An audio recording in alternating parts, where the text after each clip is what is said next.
placing him in this setting, in a courthouse setting where he is a criminal defendant, he is not in control. And when he tries to get out of hand, he is slapped down summarily by the judge. He's in these rather grubby courtroom surroundings where he's not in control, where he is plainly subordinate to the judge, and where an awful lot of horrible things are being said about his behavior over the years. Is it going to make the kind of dramatic difference it would make for anybody else? I don't know. I doubt it. So much of what we think about Trump is baked in.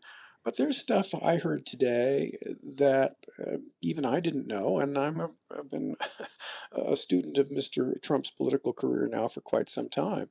So who knows? I think it may have some effect, but if so, it would be gradual. Now, Donald Trump is facing accusations that he's breached a gagging order 10 times at his criminal trial over a hush money payment to the porn star Stormy Daniels. The former president is facing 34 felony charges related to a $130,000 payment that his former lawyer and fixer Michael Cohen made to Daniels to prevent her claims of a sexual encounter with Trump from becoming public. This was in the final days of the 2016 presidential race. Today, David Pecker, former publisher of the tabloid National Enquirer, told the court of a so-called catch and kill strategy where damaging news was bought and buried ahead of that election. Let's talk to Frank Bowman, author of High Crimes and Misdemeanors, A History of Impeachment for the Age of Trump. Good evening, Frank. Thanks for having me. Well, tell us what we've been hearing in court today. Of course, the first thing was an extended hearing on whether or not Mr. Trump had violated the gag order that had been placed on him by the judge. The judge did not decide that question after hearing considerable evidence. He's taken it under advisement, and one would expect to hear something about that perhaps tomorrow. From the judge's perspective, this is tricky because he senses, I think correctly, that Trump would love nothing better than to play the victim if the judge feels obliged to come down on him very hard and even perhaps put him in jail for a few days for violating the order. On the other hand, the judge doesn't want this nonsense to continue, so he's got to design a penalty for Trump that somehow goes down the middle. And Donald Trump, although he's been silent in court, on his way in and his way out, wastes no opportunity to lay into the court, the judge, claiming it's all a political fix. They're all against it. Sure. He has tried to make this trial into his political stage. He can't be out campaigning because he's required to be here like any other criminal defendant. So he's trying to use the opportunity on the courthouse steps, so to speak, to make his case to the public. Whether that's successful, we will see. My sense is that he is being somewhat diminished by his association with this trial. Yeah, I mean, he's facing some very serious charges, isn't he? That he tried to cover up the hush money payment to Stormy Daniels, the former porn star.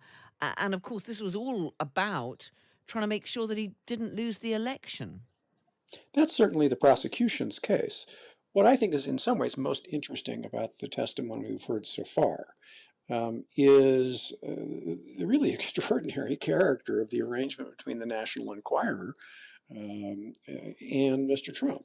Not only did the Enquirer, apparently, according to its former publisher, purportedly a former friend of Mr. Trump's, not only did the Enquirer engage in catch and kill arrangements for Stormy Daniels and another woman who had an affair with Trump, but it appears from the testimony today that they had a long-running arrangement where, pursuant to instructions or suggestions given by Mr. Cohen or other emissaries of Trump, they were running bad stories, some of them apparently flagrantly false, about Trump's political opponents. That's pretty remarkable stuff. And it is to some extent perhaps a little bit lost in the fact that this is a criminal case. Yeah, and of course the prosecution claimed that ultimately the goal in all of this was trying to fix that 2016 election. Now, we've seen Donald Trump throughout this court case And of course, he's embroiled in so many other legal proceedings as well.